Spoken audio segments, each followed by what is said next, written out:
Our story is up to 8,500 BC. Humans are spread over all the continents, and their mental abilities are essentially equal.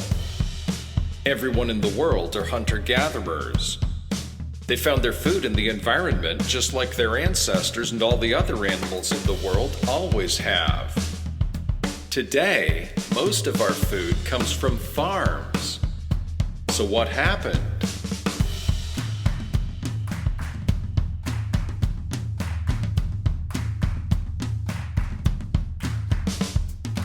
The development of farming changed the world. Many people would tell you that hunter-gatherers were nomadic, and then at some point they decided to settle down and plant seeds. That story does start with hunter-gathering and end with farming. But the middle of that story is so oversimplified, it's completely misleading. What really happened was an epic tale of environmental science and evolutionary psychology. All over the world, people always made the best decisions they could think of in the situations they were in getting their food from the environment. 5 places in the world, or maybe as many as 9, had combinations of environmental factors that made people and plants co-evolve into symbiotic relationships. Farming means managing land to cultivate plants that produce food or other products for us, and killing ones that don't. Farming is so different from hunting and gathering that people who have never heard of it can't think of it all at once.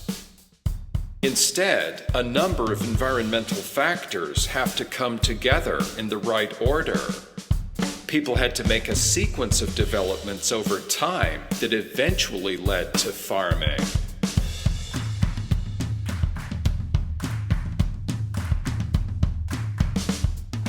The development of farming changed the world. People had to make a sequence of developments over time that eventually led to farming.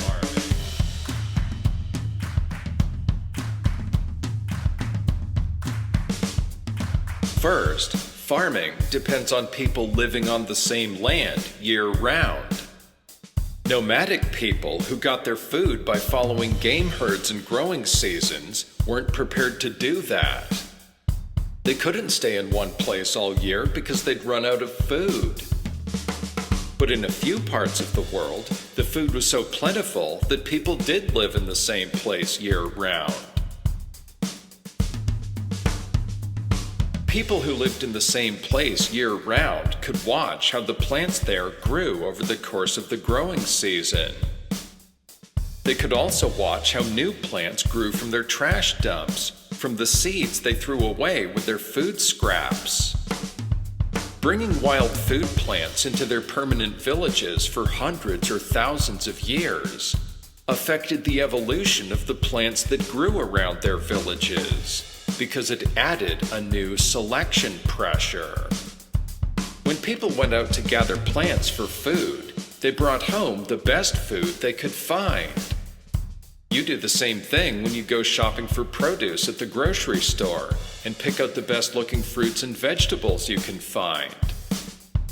Plants that produce food have evolved that as a way of spreading their seeds. When birds or squirrels or monkeys take fruit or nuts home to feed their offspring, they're carrying seeds away to new places. Fruit has seeds in it. Nuts are seeds. Even if most of them get eaten, some of them are going to get dropped along the way. Or if squirrels stash nuts in underground burrows and then get eaten by predators before they come back to eat them, they've planted them. Now that people were picking the best fruits and vegetables and grains and bringing them home, that meant they were also bringing home the seeds that grew the best fruits and vegetables and grains. Over the years, that made the food plants that grew around their villages some of the best at producing food.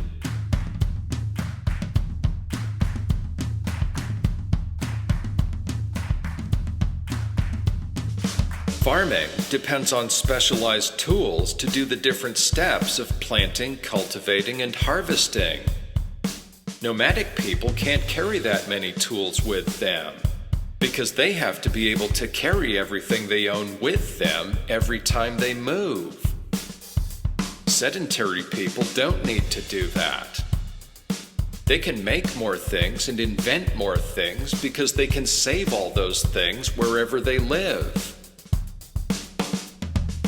Farming also depends on buildings to store the food in after it's harvested. Nomadic people don't have much incentive to build permanent buildings, but sedentary people do. Sedentary people would also get into routines of gathering food in the summer and fall and storing it to eat later. That wasn't much different from harvesting and storing food they grew themselves. Farming depends on a combination of plants that produce a balanced diet, or most of a balanced diet. Other plants like cotton and flax produce fibers for clothing, blankets, ropes, and cords, which are also helpful. The more people can produce by farming, the more time they can spend farming, and the less time they need to spend hunting and gathering to get the other things they need. The development of farming depends on local wild plants that are easy to grow. Since the people are figuring out how to farm for the first time, the less they need to do to the plants to get them to grow, the fewer things can go wrong. Finally, the development of farming depends on something reducing the food productivity of the land compared to the number of people living on it. The people who have been living on the land year-round and learning how plants grow need to start running low on food. If they've been experimenting with planting seeds and it starts getting harder for them to find enough food growing wild every year, planting more seeds and spending more time helping them grow is a fairly easy decision to make.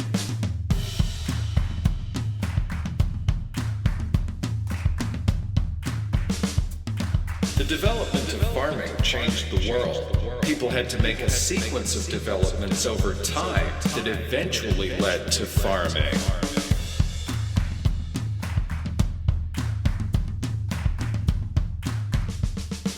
This combination of factors happened in at least 5 places in the world.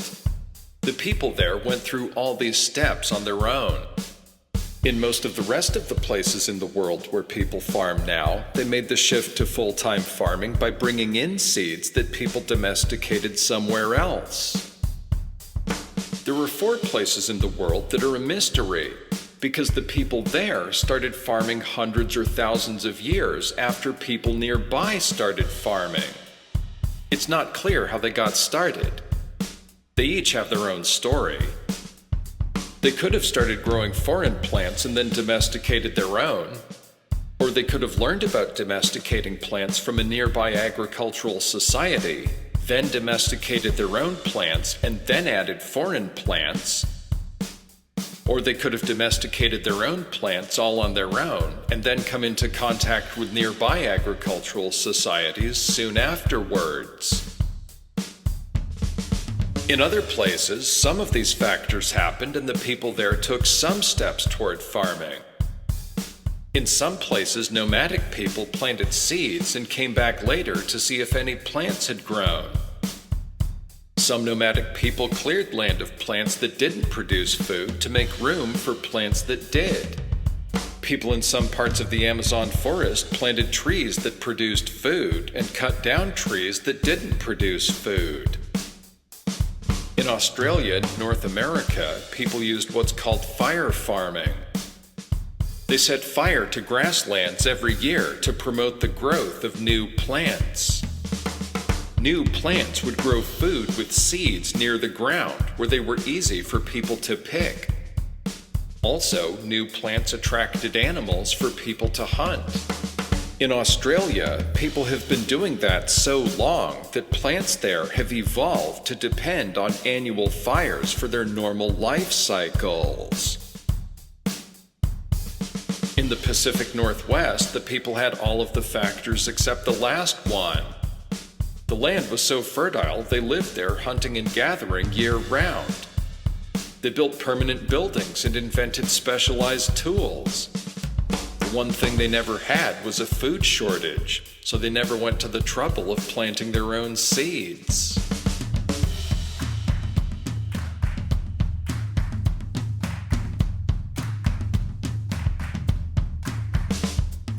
Mesopotamia, also known as the Fertile Crescent in the Middle East, had the most favorable combination of factors of anywhere in the world. That was the first place people started farming about 10,500 years ago. They had barley and 2 strands of wheat for carbohydrates. They had peas, chickpeas, lentils, and bitter vetch for protein. And they had flax for making cloth and rope. People started farming in China about 9,500 years ago, around the Yellow and Yangtze rivers. The Maya in what's now southern Mexico and northern Central America started farming about 5,500 years ago. In the Andes Mountains in South America, people started farming around the same time.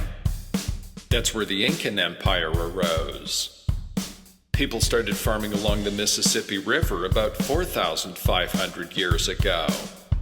People started farming in northeastern Africa soon after people began farming in Mesopotamia. People started farming on New Guinea off the coast of Asia about 500 years after people started farming in China. People started farming in inland West Africa about 7,000 years ago. People started farming in coastal West Africa about 5,000 years ago.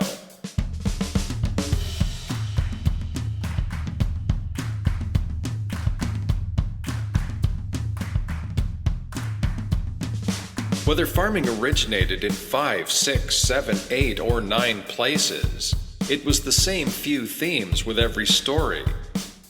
It's what biologists call a coevolution. Humans' domestication of plants began with people bringing home the plants that were most valuable to them, and it led to more dependable food sources. Our accidental, and then intentional, breeding of plants has made our plants evolve into forms that are much different from their wild ancestors. They produce more of what we want. But many of them depend on us to plant and cultivate them now.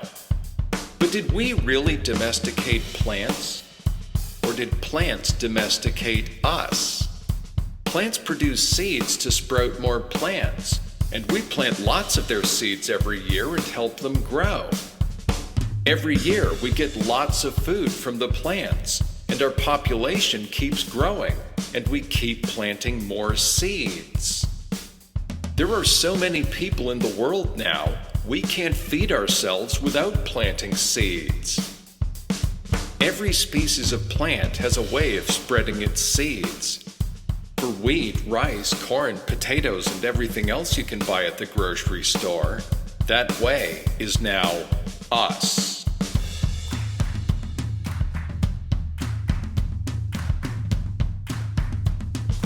Combinations of environmental factors made people and plants co-evolve into symbiotic relationships.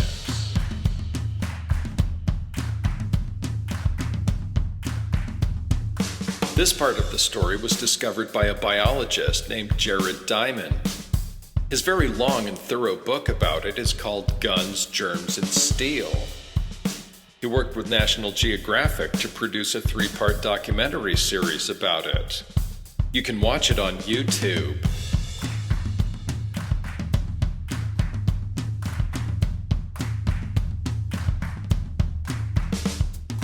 The development of farming at its first point in Mesopotamia 10,500 years ago was the beginning of humans' alteration of the global environment. In the 5,000 years after that, it also led to population growth, cities, governments, kingdoms, the Bronze Age, and then writing. Each of those things made their society more physically powerful. Combined, they made them the most physically powerful society in the world at the time. That made it easy for them to conquer and subjugate neighboring people, move on to their land, and plant more food. That was the beginning of imperialism.